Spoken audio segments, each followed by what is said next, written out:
Ahí está. Bueno, buenas noches. Es siempre una alegría poder estar acá para compartir la palabra. Estamos pocos, así que trataré de hacerlo dinámico para que también puedan opinar. Ya la idea es obviamente en este estudio, una de las metas o uno de los propósitos que vamos a ver es cómo Dios, por medio de este pasaje, nos va a mostrar que parte del sufrimiento es el sufrimiento como cristiano es parte de lo que Dios usa para poder fortalecernos.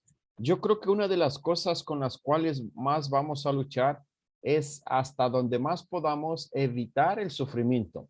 Y yo creo que prueba de ello es la imagen que está ahí en la pantalla, que es el Coliseo Romano, un grupo de creyentes, algunos están pues siendo quemados, algunos otros están clamando, esperando, y sabemos de que una de las cosas que fueron más trágicas en general, dentro del ambiente cristiano, fue cuando muchos de los creyentes fueron muertos por su fe, ¿no? Hebreos capítulo 11 nos da una lista grande y al último termina con que fueron aserrados, desechados, menospreciados, vituperados y sigue con una lista tan grande que uno dice, bueno, en realidad yo no he sufrido ni he llegado al extremo como llegaron ellos. Y ellos obviamente, producto de toda esta fe, encontraron este refugio en Cristo. Pero si abren su Biblia en primera de Pedro, capítulo 4, versículo 12, vamos a ir viendo algunas cosas que son importantes. Y les decía, parte de todo esto tiene como meta enseñarnos que el sufrimiento es parte de la vida cristiana. No es algo que o sea, sí produce tristeza, sí produce desánimo, pero también es algo que Dios permite. Pero antes vamos a orar. Querido Dios y Padre Santo, te damos muchas gracias por este día, por la oportunidad que tú nos das para aprender de tu palabra. Quisiera yo rogarte, Señor, que en este momento me des la sabiduría, el entendimiento, para que este mensaje pueda entrar en lo profundo de cada corazón, que podamos atesorarlo y podamos cada día ser más a imagen y semejanza tuya. Te lo pido en nombre de Cristo Jesús. Amén. Bueno, y en primera de Pedro, capítulo 4, versículo 12, dice así, miren, amados, no os sorprendáis del fuego de prueba que en medio de vosotros ha venido para probaros, como si alguna cosa extraña os estuviera aconteciendo. Una de las cosas, primeramente, que dice Pedro es, no os sorprendáis. Es decir, el sufrimiento dentro de la vida del creyente va a ocurrir. Por eso recuerden, Pedro negó al Señor, Pedro experimentó tristeza, Pedro experimentó sufrimiento, Pedro experimentó una infinidad de cosas, pero algo que nos dice a partir del versículo 12, no os sorprendáis, es decir, no te admires o no te quedes pasmado de que, ¿por qué ocurrió? Dice, no, es parte de la vida. Y también dice algo más allá, como si alguna cosa hubiera acontecido, como si alguna cosa estuviera pasando. Dice, mira, si está ocurriendo, es normal. No te tienes por qué sorprender del porqué de tu sufrimiento. Dios lo permite a veces, claro que lo permite. Es algo con lo cual no querríamos luchar. Muchas veces, siendo honesto, a mí me gustaría evitar el sufrimiento porque no es algo que me produzca en el momento placer o no me dé satisfacción. Mire versículo 13. Antes bien, dice, bueno, ¿qué tienes que hacer? O como consecuencia, en la medida en que compartís los padecimientos de Cristo, ¿y cuál es la frase que sigue? Regocijaos. Y uno dice como que esto no tiene sentido al parecer, hablando desde una mente humana, para que también en la revelación de su gloria os regocijéis con gran alegría. Y dice aquí, bueno, recuerda que estás compartiendo los padecimientos de Cristo o los padecimientos por tu fe en Cristo. Y dice, obviamente, regocijaos. Y este regocijo viene de una situación que se basa en lo que Cristo produce en nosotros, no importando circunstancias. Mucho de lo que nosotros seguimos, en este caso a Cristo, mucho de lo que nosotros nos aferramos es por convicción. Y yo creo, hermanos, si la fe dependiera de nuestras emociones, probablemente durante el día nosotros no nos sentiríamos incluso ni siquiera salvos. Si la fe o nuestra convicción dependiera de nuestro estado de ánimo, a veces no querríamos nada con Cristo. Gloria a Dios que, por ejemplo, nuestra fe está fundada en lo que Él es y no en lo que nosotros experimentamos, es decir, producto de nuestras circunstancias. Es algo obvio que cuando estamos disfrutando, estamos pasando un buen momento, el gozo y la alegría es un acto inmediato y es un acto voluntario y natural, porque todo está marchando. Probablemente recibiste una buena noticia o todo está marchando incluso mejor de lo que esperabas y es obvio que la reacción inmediata es: gracias Dios, por ti estoy disfrutando de esto, es maravilloso estar contigo y es algo natural. Pero ¿qué ocurre cuando es todo lo contrario? Cuando nada parece tener sentido. De hecho, hay un libro muy bueno, probablemente alguno lo ha leído, que dice, cuando lo que Dios hace no tiene sentido. Y habla de hermanos que por su fe fueron muertos, que de verdad sufrieron. Y la pregunta en torno al título del libro era, cuando lo que Dios hace no tiene sentido. Y muchas de las cosas que el Señor permite en nuestra, perdón, muchas de las cosas que el Señor permite en nuestra vida a veces no parecen tener sentido. Y dice, pero ¿por qué tengo que sufrir? Y seguimos acá, vemos, llegamos a esta parte y dice, para que también en la revelación de su gloria os regocijéis con gran alegría. Dice, en algún momento se te va a revelar, vas a poder ver a Dios y dice, por eso que tienes que estar gozoso, por eso que tienes que estar feliz de lo que ocurra en tu vida. Y les decía, es donde a veces esto no parece tener sentido. Mire versículo 14. Y aquí ya empieza a decir cuáles pueden ser las causas por las cuales podemos sentirnos gozosos en medio del sufrimiento por nuestra fe en Cristo Jesús. Versículo 14. Si sois, si sois, ya ahora sí, si sois vituperados por el nombre de Cristo, dichosos sois, pues el Espíritu de gloria y de Dios reposa sobre vosotros. Ciertamente, por ellos Él es blasfemado, pero por vosotros es glorificado. Dice, si sois vituperados por ser creyentes, por su fe en Cristo, dice, dichosos sois. Y uno dice, entonces, si yo soy insultado, si soy menospreciado, si soy atacado por mi fe, ¿soy dichoso? Claro. El Señor mismo, recuerda, el Señor mismo vino a sufrir, el Señor mismo vino a experimentar lo más desagradable, es decir, un sufrimiento, una muerte en la cruz, un sufrimiento mucho más allá de lo que cualquier humano pueda padecer. Y dice que aún en medio de todo ese dolor, si recuerdas cuando leemos allá en los evangelios, dice que encomendaba su alma, estoy parafraseando, al que juzga piadosamente. Es decir, Cristo en medio de ese sufrimiento no se atrevió a proferir alguna maldición. Cristo en medio de ese dolor no se atrevió a emitir un juicio negativo contra nadie. Simplemente lo aceptó. Es cierto, él sabía que era parte del plan. Él sabía que era el cumplimiento y era lo que él había venido a hacer. No obstante, él se gozó. Y mira, también dice, todo esto ¿por qué? Bueno,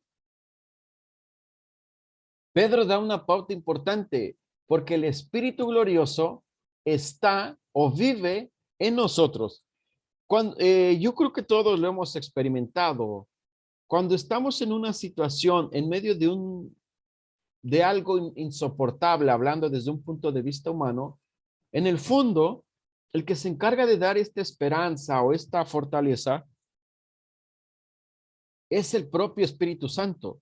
El que se encarga de darnos esta palabra de aliento y esta confirmación de que estamos en lo correcto es el glorioso, dice, o el Espíritu glorioso que está en ti. Dice que Él nos da la paz no como el mundo la da, sino mucho mejor. Es cierto, recuerden que Cristo se fue y una de las frases que a mí me llama la atención con respecto a esto, cuando dice, si me fuere, yo os enviaré otro consolador. La palabra consolador tiene la idea siguiente de uno que está parado a tu lado. Y esa es la obra del Espíritu Santo, estar a tu lado y estar en el momento que requieras la ayuda. Y por eso Pedro, cuando escribe este mensaje, recuerde, Pedro lo que tenía en mente y lo que hemos venido viendo a lo largo de este estudio es ánimo para seguir adelante. No importa las adversidades, no importa lo que ocurra, debemos seguir confiando en el Señor. Y mire el versículo 15.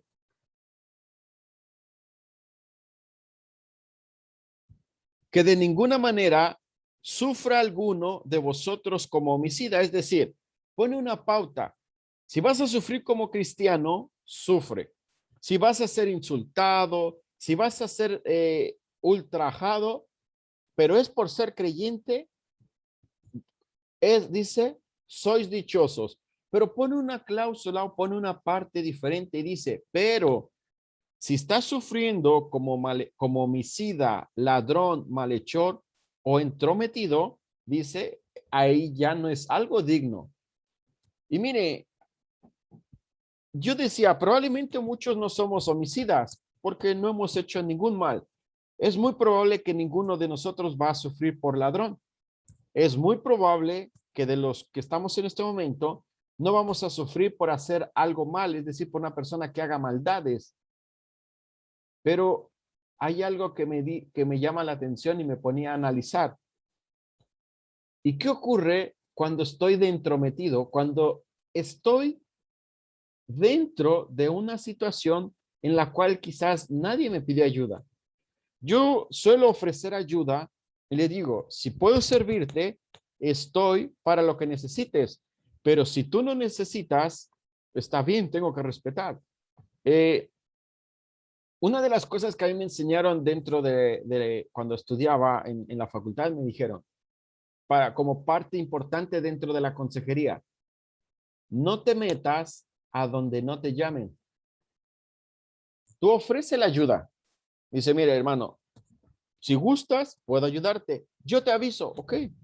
Es obvio, o no quiere, o no puede, o no tiene confianza, y está bien. Hay que dejar que a veces cada creyente tome decisiones, pero dice, me decían, si tú te metes sin ser llamado, es muy probable que vas a ser causa de desánimo, gozo, e incluso tú mismo vas a experimentar un sufrimiento, pero porque tú lo buscaste. Y aquí algo que también dice el mismo Pedro y me refuerza todo esto.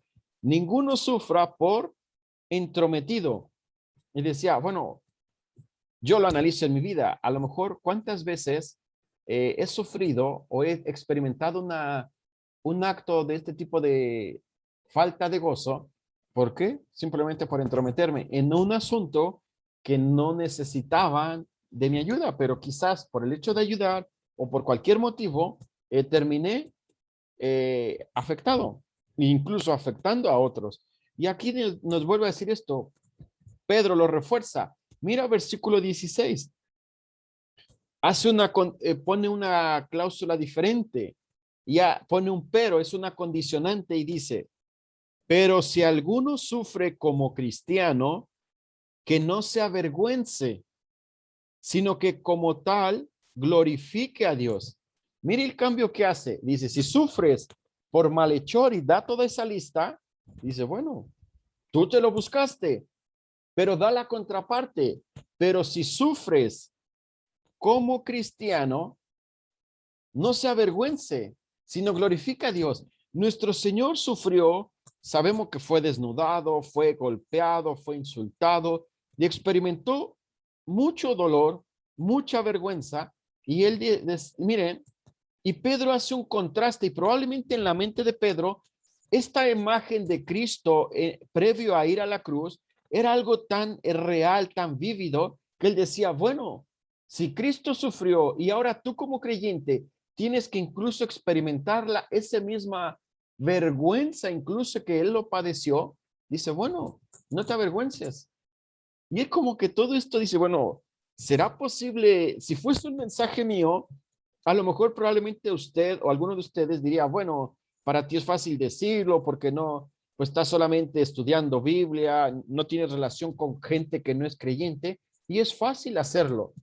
Pero cuando viene de un hombre que experimentó vergüenza y de realmente entiende el concepto porque vio a su propio maestro o a su propio Señor sufrir, tiene más peso que cualquiera de lo que nosotros pudiéramos argumentar. Y Pedro dice, no se avergüence, sino glorifica a Dios. Mira, versículo 17. ¿Cuál es? Y aquí es como el punto importante de estos versículos, porque es tiempo de que el juicio comience por la casa de Dios. Y si comienza por nosotros primeros, ¿cuál será el fin de los que no obedecen al evangelio de Dios? Ahora, el resumen. Este juicio dice que es necesario porque es el medio por el cual nos purificamos. A través, entonces, ¿qué está diciendo Pedro? Hermanos, el sufrimiento tiene que partir por casa. ¿Por qué? Al poner a prueba y al experimentar este sufrimiento que Dios lo permite, es una prueba o es una forma de purificarnos.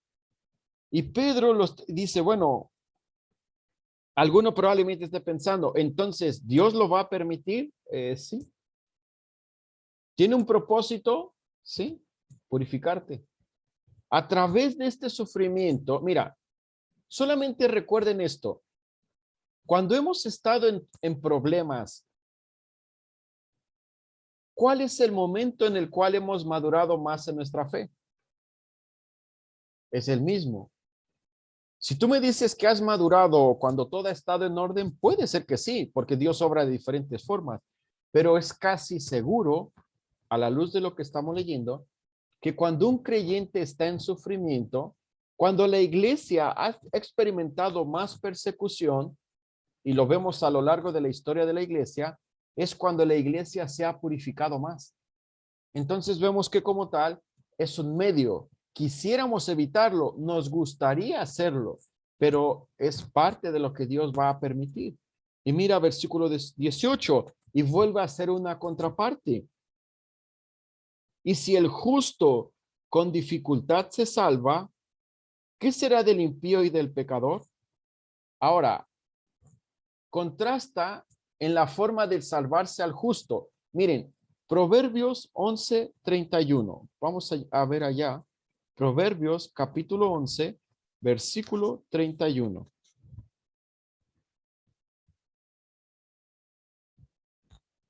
Y aquí nos da un contraste muy interesante el gran Salomón, porque miren lo que dice.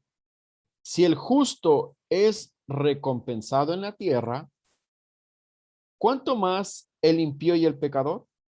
Es decir, si el justo va a ser premiado aquí en la tierra, ¿qué le va a esperar a aquel que no es creyente?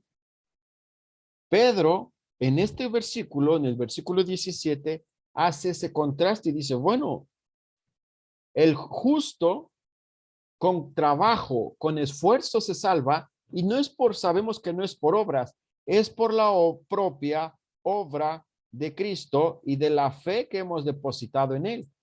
Pero dice, también hace el contraste y pone la gravedad de los que no son creyentes. Y lo vimos en el mismo versículo. Hermanos, aquellos de nuestros amigos, aquellos de nuestros familiares que no han depositado su fe en Jesús, van a experimentar mucho más que nosotros. Es cierto que Dios dice también Mateo, hace llover sobre justos e injustos y en su misericordia y en su gracia provee de alguna u otra forma alguna solución. Pero hermanos, algo que debemos recordar, que Dios tiene un cuidado especial y a lo largo de la Biblia lo vemos sobre sus hijos. Ahora, es parte de nosotros, o es uno de los mandatos que nos toca a nosotros, es a través de la gran comisión guiar personas para que puedan reconocer a Cristo y puedan tener a Dios como Padre. Juan capítulo 1, versículo 12 dice así, mas a todos los que le recibieron, a los que creen en su nombre, les dio potestad de ser hechos hijos de Dios. Entendemos que toda la creación, perdón, toda la humanidad es creación de Dios, pero los que ve y reconoce como a hijos son aquellos que hemos depositado la fe en él.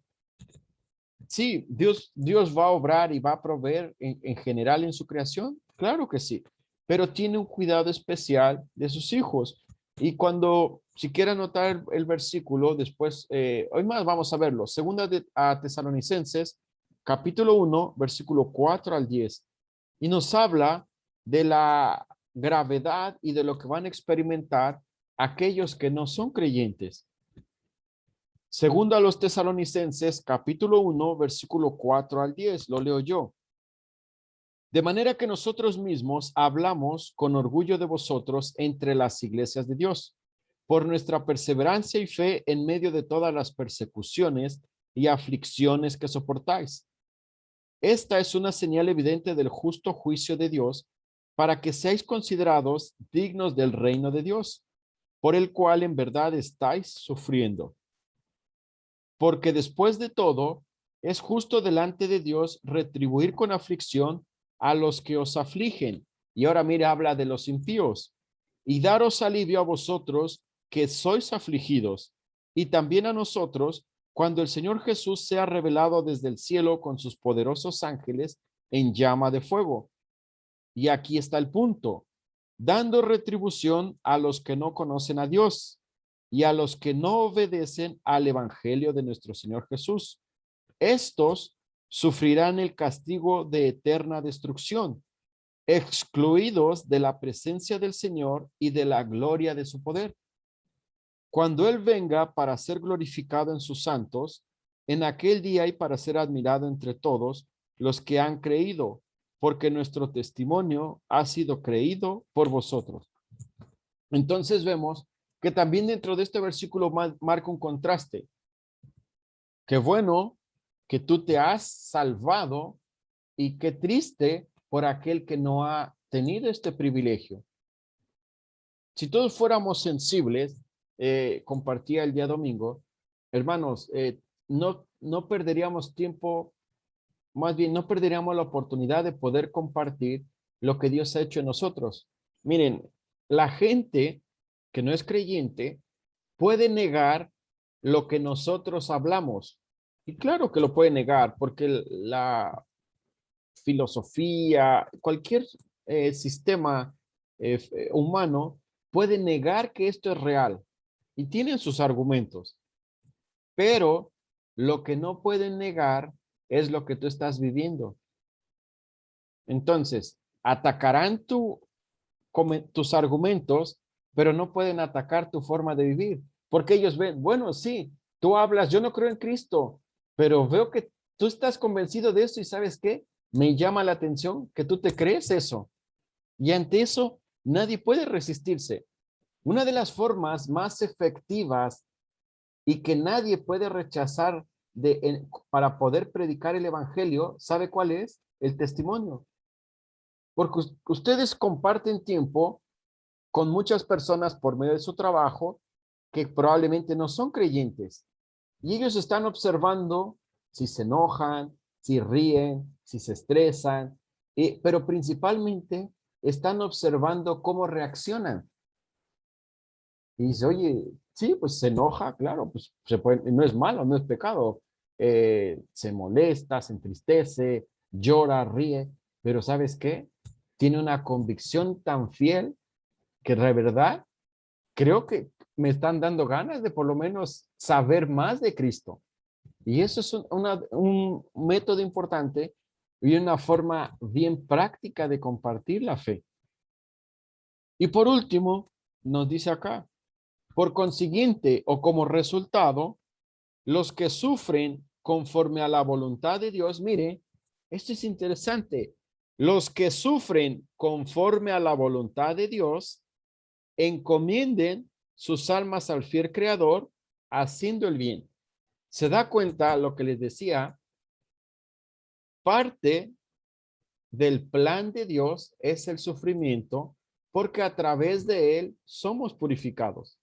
Es algo que probablemente no nos gusta, pero si es su plan, si es su voluntad, él lo va a permitir. Y no porque sea un Dios cruel, no es porque Dios sea un Dios iracundo o un Dios perverso, no, simple y sencillamente porque a través de ese medio vamos a poder madurar en la fe que tenemos depositada en él. Conclusión, el sufrimiento es permitido por el Señor. Lo confirmamos acá el versículo 19, pero tiene como finalidad purificarnos. Ahora, probablemente llega a nuestra mente este versículo cuando estemos sufriendo. Quizás podamos decir lo mismo que decía en el versículo 14. Si sois vituperados por el nombre de Cristo, dichosos sois, pues el Espíritu de gloria y de Dios reposa sobre vosotros. Ciertamente, por ellos Él es blasfemado, pero por vosotros, perdón, es glorificado. Eh, Hermanos, estamos terminando acá.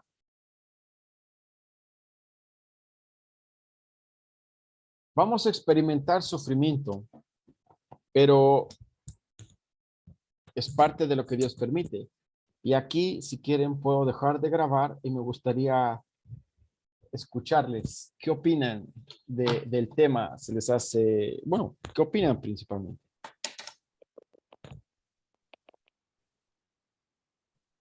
Yo tuve un hermano en Cristo en la iglesia anterior, que era una persona